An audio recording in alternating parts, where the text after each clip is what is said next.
अर्जुन से भगवान ने कहा, तुम अर्जुन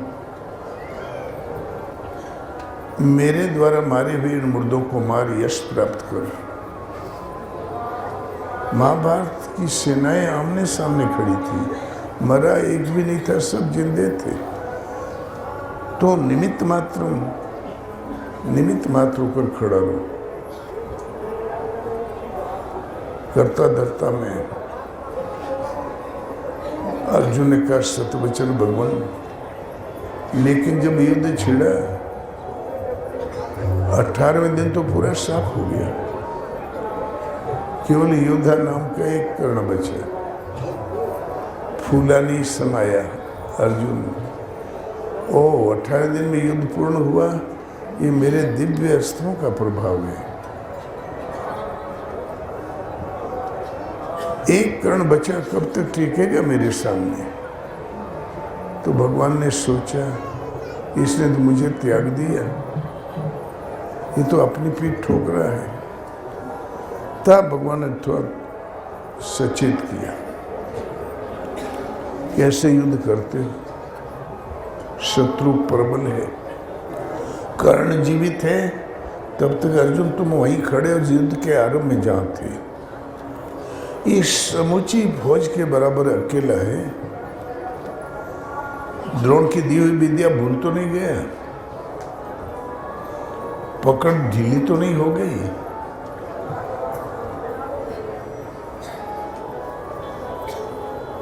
तब तहस में आके बम चलाने लगा। 8 कदम, 60 कदम, 100 कदम ढकेल दिया पीछे, और कर्ण मारे तो 3 कदम। भगवान उछल पड़े, साधुवाद कर्ण, तुम्हारे ऐसे योद्धा तो युगों में ही कभी कोई जन्म लेता है। कर्ण, तुम्हारे माता पिता धन्य है, तुम्हारे गुरु धन्य है, तुम धन्य हो। और अर्जुन तुमको क्या हो गया? बोले, तब अर्जुन की समझ में बिल्कुल नहीं आया। बोले, केशव, मैं 100 कदम ढकेल देता हूँ गेट के बाहर तक, और कर्ण मात्र 3 कदम ढकेलता है। उसके लिए तो साधुवाद की जड़ी लगाए पड़े हैं और हमें झिड़कियाँ दिए पड़े। बात क्या है? तब भगवान बोले, अर्जुन, तुम्हारा कर्ण का भी कोई मुकाबला नहीं हुआ। तुम एक साधारण लकड़ी के रथ को 100 कदम पीछे ढकेलते हो। दिव्य रथ है अर्जुन, दिव्य घोड़े हैं, मैं त्रिलोकी का भार लेके इस पर बैठा हूँ। बजरंगबली हनुमान ऊपर से दबाए हुए हैं। वो कर्ण समुची त्रिलोकी को 3 कदम पीछे ढकेल रहा है। तब अर्जुन के और भी समझ में नहीं आया। बोले, वाह, करते धरते कुछ नहीं, थोड़ा लगाम यूं यूं कर दिया, थोड़ा चाबुक हिला दिया, करते भी कुछ नहीं, नखड़ा देखो, त्रिलोकी का भार लेके बैठे। तब अर्जुन बोले, प्रभु कृपया आप उतर जाइए। भगवान मुस्कुराए और पांव रखा जमीन पर। इतने में कर्ण का बाण लग गया, रथ ने जमीन छोड़ दिया। आकाश में वहां मंडराने लगा जहाँ गिद्ध हुआ करता है, कभी कभी दिखाई भी नहीं पड़ता आंखों से। बाउंडर में फंसी हुई पत्ती की तरह चक्कर काट रहा था। 100 योजन जाके गिरा। दिव्य रथ थे, दिव्य घोड़ा था, बिगड़ा तो कुछ नहीं। फिर दौड़ता हुआ आया, बोले, भगवान बैठिए रथ पर, मैं तो गया काम से, लगता है हमारा किया धरा कुछ होने वाला नहीं है। फिर भगवान रथ पर आरूढ़ हुए, युद्ध चला, कर्ण मारा गया, विजय तो हो गई। लेकिन कर्ण को पकड़ के भगवान लगे रोने। अर्जुन ने कहा, प्रभु, प्रबल शत्रु, उसके ऊपर आंसू बहाकर अपने आंसुओं का अपमान क्यों करते हैं? युधिष्ठिर बोले प्रभु खुशी की बात है कि आज दुष्ट शत्रु मारा गया। तो अब कृष्ण बोले अर्जुन युधिष्ठिर मैं तो घड़ी भर रोक के बंद चुप हो जाऊंगा, तुम पता पा जाओगे तो जन्म भर रोगे, आंसू कम पड़ जाएंगे। जब पता चला बोले अरे हमारी ज्येष्ठ भ्राता है, फिर युधिष्ठिर कभी चैन से नहीं बैठा। अर्जुन बोले हाँ भ्राता इतना छिपाओ। युधिष्ठिर ने तो कुंती को श्राप दे दिया। बोले क्यों छिपाया? बोले बेटा लोक लज्जा। बोले आग लगे लोक लज्जा में, जाओ मैं श्राप देता हूं, स्त्रियों के पेट में बात पचेगी ही नहीं। अर्जुन तो मर ही गया था। जयद्रथ वध में प्रतिज्ञा की, चिता पे चढ़ गया, भगवान ने बचा लिया। कर्ण वध में फिर गरमा गया, वारे हमारा धनुष गांडीव धनुष बाहुबल दिव्य अस्त्रों का पराक्रम। जहां भगवान ने थोड़ी ढील दिया तो उड़ गया। भगवान जब रथी होते हैं तो आप भूल करो, भगवान करने नहीं देंगे। ताड़ना देके फिर राह पर ले आएंगे। पहले बैलों का युग था, कोई कोई बैल इतना छटपट रहे अपना पांव तोड़ ले मालिकों का तोड़ दे, लेकिन कुछ दिन बाद आप पाओगे वो हर जोतरा शांति से। तो ऐसे ही साधक में कहाँ क्षमता से ही देख सके। जो प्रभु हृदय से रति हो जाते हैं, योग क्षेमम बहम में हो, योग क्षेम का अर्जुन मैं वहन करूंगा। तब साधक छटपटाए, अभिमान करके देख ले, गिरेगा पड़ेगा फिर राह पे आ जाएगा। भगवान जब गिरने दें तब तो हृदयस्थ ईश्वर को हमने नहीं देखा। उसे कैसे प्राप्त करें? बोले सदगुरु से। इससे भी अति गोपनीय रहस्य युक्त मेरे वचनों को सुन कि मन मना भव मद भक्ता मध्याजे माम नमस्कुरु मामे वेश्यसी सत्यम ते प्रतिजानी प्रियोषि में। अर्जुन मुझ में मन लगा, मुझ में बुद्धि को लगा, मन कर्म वचन से मेरे प्रति समर्पित तो हो जाए और नियत कर्म का आचरण कर भजन का। मैं सत्य प्रतिज्ञा करके कहता हूं तू मुझ में निवास करेगा। लेकिन अर्जुन ने बहुत से धर्म पाल रखे थे। कुल धर्म शाश्वता जाति धर्माश्च सनातना। गीता के आरंभ में बोले अर्जुन सर्वधर्मान परित्यज्य, सब धर्मों को उठा फेंक दे बाहर कूड़े में। जहाँ कुंभ का कचरा फेंका जाता है ना, वहाँ फेंक दे, एकमात्र मेरी शरण हो जा। सर्वधर्मान परित्यज्य मामेकं शरणं व्रज अहं त्वा सर्व पापेभ्यो मोक्षयिष्यामि मा शुचः। मैं तुम्हें संपूर्ण पापों से, भवबंधन से, गर्भवास की यातनाओं से मुक्त कर दूंगा, तो शोक मत कर।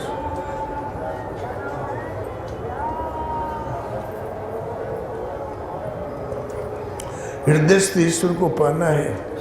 पहले 2 श्लोक में कहते हैं ईश्वर हृदय में है। संपूर्ण भाव से मन कर्म वचन से उसकी शरण जाओ, शाश्वत शांति पा जाओगे, सदा रहने वाला धाम घर पा जाओगे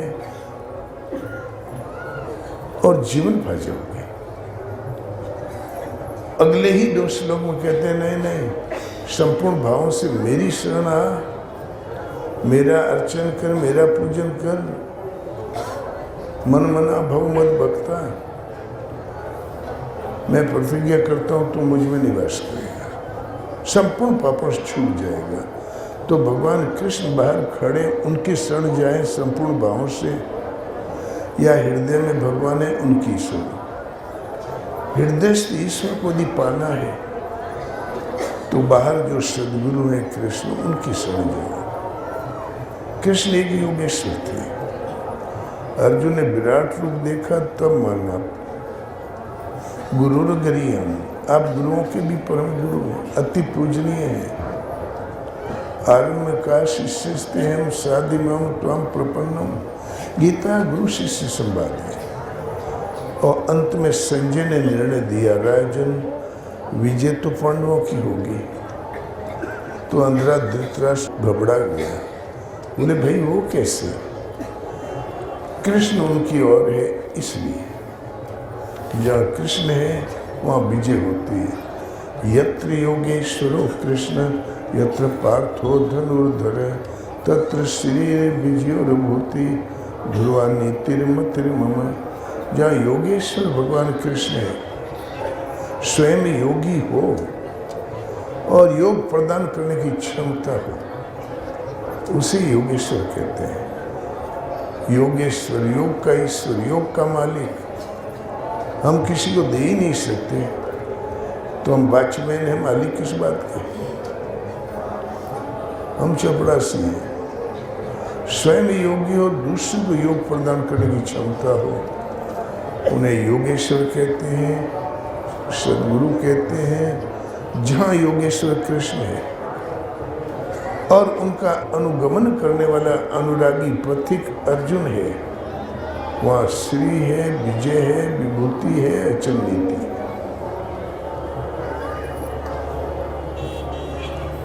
तब अंधेरा लगा रोने। आधा घंटा रोने के बाद पूछा, संजय फूंक फूंक के पांव रखता हूँ, राजनीति की कसौटी पर कस कस के आगे बढ़ रहा हूँ, निराशा ही हाथ लगती है, लगता है भाग्य ही बलवान है। और ये बताओ संजय, फौज कितनी?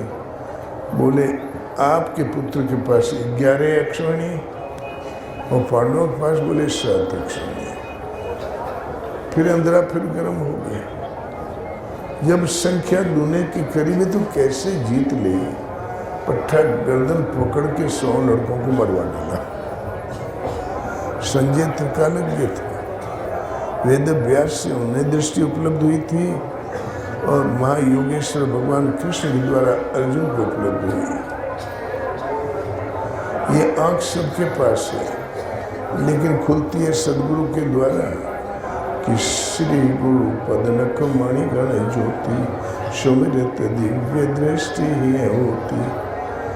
गुरु महाराज के पदनखों की ज्योति मणिमाणिक्य के तुल्य है। स्मरण मात्र से हृदय में दिव्य दृष्टि का संचार हो जाता है। उगरे विमल विलोचन ही के, मिटे दोष दुख भवरजनी के, हृदय के निर्मल नेत्र खुल जाते हैं। आवागमन का दोष और दुख सदा के लिए मिट जाता है। गीता कहती है 18 अक्षणी जन समूह से बंधा। अर्जुन भी तब तक अंधा जब तक दृष्टि नहीं मिली। इधर भगवान कृष्ण की कृपा से अर्जुन को दृष्टि मिली और वेद व्यास की कृपा से संजय, जो कुछ अर्जुन कर रहा था, जो कुछ महाभारत में हो रहा था, संजय ने सब कुछ जो कतल देखा। हृदय से ईश्वर को पाना है, हमने देखा है नहीं। चीरफाड़ घर में देख लो जाके, मांस के उल्टे सीधे लोथड़ा मिलेंगे और कुछ नहीं। ईश्वर तो नहीं दिखाई देता। उस हृदय से ईश्वर को पाना है तो किसी तत्वदर्शी महापुरुष की शरण जाओ, नमन करके, प्रार्थना करके, प्रश्न करके तुम उस ज्ञान को प्राप्त करो अर्जुन, फिर तुम्हें जीवन में कभी संदेह नहीं होगा। तो हृदय में भगवान है। हृदयस्थ ईश्वर को जो का पुजारी वो हिंदू कहलाता है। मोहम्मद भी कहता है, दिल मत किसी का दुखा दे बंदे, ये घर खास खुदा का है। कृष्ण भगवान ने ईश्वर का पता दिया तो हृदय में तुलसीदास जी ने ईश्वर का पत्ता दिया तो हृदय में, और कबीर ने तो ठोक ठोक के कह दिया, सब घट मेरा साईं सुनी से जन को, बलिहारी घट दास की जा घट पर घट होए। घट माने हृदय, हर घट के अंदर मेरे साईं भी निवास करते हैं, एक भी घट खाली नहीं। सुनी सैजन कोई, उस घट के ऊपर मैं अपने आप को न्यौछावर करता हूँ, जा घट पर घट हुए। भगवान को पाने के नाम रूप लीला और धाम। पहले नाम का जाप करो, सुमरिए नाम रूप बिनो देखे, आवत हृदय स्नेह विसेके। बगैर रूप देखे नाम का स्मरण करो, मन कर्म वचन से नाम का स्मरण करो। विशेष समय से जब डोरी लग जाएगी तो प्रसुप्त जो राम वो प्रकट हो जाएगा। भगवान को खोज निकालने की विधि नाम। जब रूप प्रकट हो जाए तब ध्यान धर लेना। अभी देखा ही नहीं तो क्या खाक ध्यान धरोगे। और रूप जहाँ देखने लगे तो भगवान बताने लगते हैं, इधर चल उधर मत चल, ये गलत ये सही। फिर आदेश भगवान चाहते क्या है, कहते क्या है, समझते जाओ चलते जाओ। उन्हीं के निर्देशन में चलते हुए जब भगवत पर्यंत दूरी तय हो गई, आमने सामने हो गया, तो भगवान आप में वह दृष्टि बनकर प्रसारित हो जाएंगे जिससे भगवान को देखा जाता है। और सामने स्वयं और जानो तुम्हें हो जाए, उन्हें जानकर उसी स्थिति को पा जाता है। तो नाम फिर रूप, और भगवान कैसे समझाते हैं उसका नाम है लीला। और जहाँ बैठ के रिले कर रहे हैं भगवान संचार देते हैं, उस मूल का स्पर्श किया तो धाम, नाम रूप लीला धाम। गीता आपका धर्मशास्त्र है। वो देश नहीं गुलाम, आज नहीं तो कल गुलाम है, जिसमें एक धर्मशास्त्र में शिक्षा आ गई है। अंधविश्वास समाप्त होता जा रहा है। 4 बार गीता पढ़ लोगे, नहीं संदेह है भविष्य में होगा। और कदाचित प्रश्न खड़ा हो तुरंत पूछ लेना। पूरे कुंभ से निवेदन है, प्रश्न कर सकते हैं गीता से। खैर, कबीर कहता भगवान पाने का उपाय है नाम जप। पियत नाम रस प्याला, मन मोर भयो मत वाला।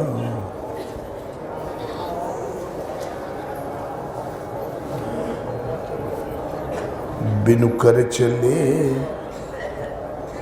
माला तो जपी जाती ना हाथ से, लेकिन मन मतवाला हो जाए वो माला कैसी, बगैर हाथ के चलती है। बिनु कर चले जपे बिनु जीवा, ऐसा अजपा माला। हर दम दम दम तार न टूटे, पियत बंक करी नाला। मन मोर भयो मतवाला। नाम जपने का अधिकार किसको? जिसे मानव तन मिला उसको। जो पी ले, सुपा भगत पी ले, चाहे सबरी पिए, चाहे मीरा पिए, राजा रानी। नाम रसायन जोई पियो है,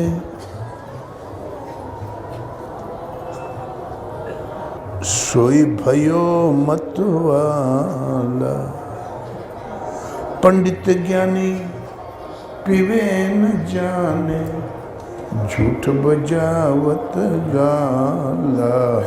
मन मोर भयो मतवाला। त्रिकुटी मध्य ध्यान लगावे, लिए शब्द कर भाला, छूट जात यम का डर तबहि, निकट ने आवत काला, मन मोर भयो मतवाला। गैव नगर में डंका बाजत, सदगुरु भयो दयाला, कृपा दास मगन हुई बैठे, खुल गए अनुभव ताला, मन मोर भयो मतवाला। नाम रस का प्याला पीते ही मन मतवाला हो गया, भांग की तरह नशा चढ़ गया। तो पीवत नाम रस प्याला, नाम रस प्याला, मन मोर भयो मतवाला। नाम रस का प्याला पीते पीते हमारा मन मतवाला हो गया।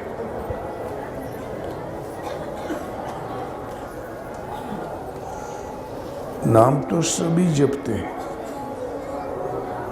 प्राय सबके कंठ पर है, लेकिन मतवाला तो नहीं हुआ। वो कौन सी माला जिससे मन मतवाला हो जाए? तो बिनु कर चले जपे बिनु जीवा, ऐसा अजपा माला।